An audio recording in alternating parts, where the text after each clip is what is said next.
Monday, Donald Trump was asked about the sanctions that, of course, he has placed upon Cuba that are causing hospitals to close down. They are causing people in the country to starve. And when asked about these, roughly 4 weeks of sanctions that are crippling Cuba, Trump bragged about it. He's glad people in Cuba are starving. He's glad that these people have nothing.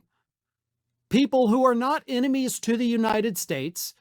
They're not the ones with the communist government. They're just human beings trying to live their daily lives, right? And Trump's glad that they have, in his words, nothing. Here's what Trump told reporters.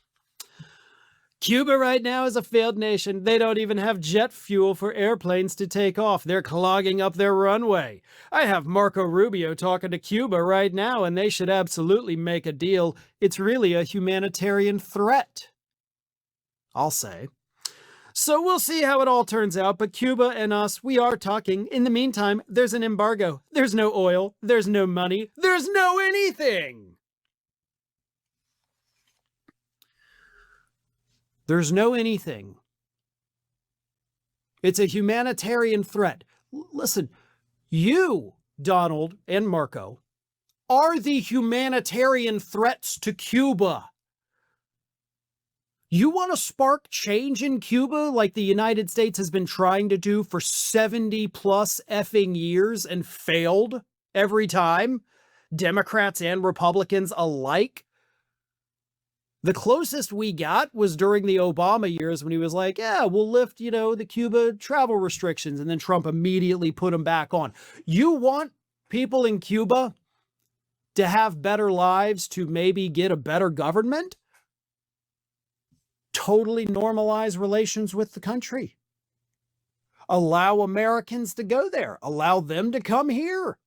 Allow us to trade freely with them. Let the people of Cuba no longer be closed off from everybody else and finally realize, like, hey, wait a minute, like, what they've got is pretty good over here. We should have that here. We should demand better. We should do better, right? If you want regime change, you don't do it by shutting people out. You do it by welcoming them in and letting them get the taste for it, and then letting them demand the change.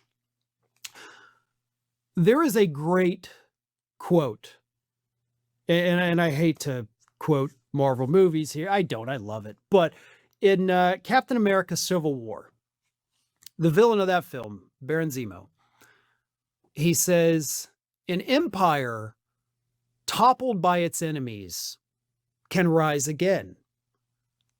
But one that crumbles from within, that's dead forever. And the opposite is also true. If we go in there looking for regime change, and we just oust the government because we're their enemies and we put new people in and okay, great, it's all, no, it's going to devolve into hell. Don't believe me? Go visit Iraq. But if we let the people change it from the inside, then it's changed forever. But we in the United States as a government, through, again, generations of leaders, are stupid. We're just dumb. And we think that we're just going to take out one guy. We're going to get Fidel Castro with exploding cigars, which, yes, was an actual plan by the CIA. And we failed. For over 70 years, we failed. And we failed, and we kind of led to this situation because we're the ones who backed the dictators that were in place prior to the communist takeover. So we've been meddling in Cuba probably for over 100 years, screwing up their government, and now Trump has the audacity to brag about starving people to death in that nation, acting like that is finally going to be the final nail in the coffin. Skeet Sayer says there was a Vice doc that showed how Cuban kids do live gaming. We have more in common as humans versus differences. We just need to be decent. Being decent, unfortunately, is something that is very difficult for the U.S. government, typically regardless of whoever's in charge. I mean, we'll see, less evil from the Democrats. Absolutely. I'm not saying they're the same, but we could have normalized relations with Cuba decades ago. And I think we would be looking at a very different neighbor had we done that. Terry Cyan says, the SAVE Act, I'm terrified, many years pessimist. The SAVE Act is god-awful. We actually spent a good amount of time talking about that yesterday, but yeah, we'll see, right? It's still got to get through the Senate. There are a couple Republicans that are like, I'm not so sure about it. So we'll see. Skeet Sayer says the CIA is a continuation of the Knights of the Golden Circle.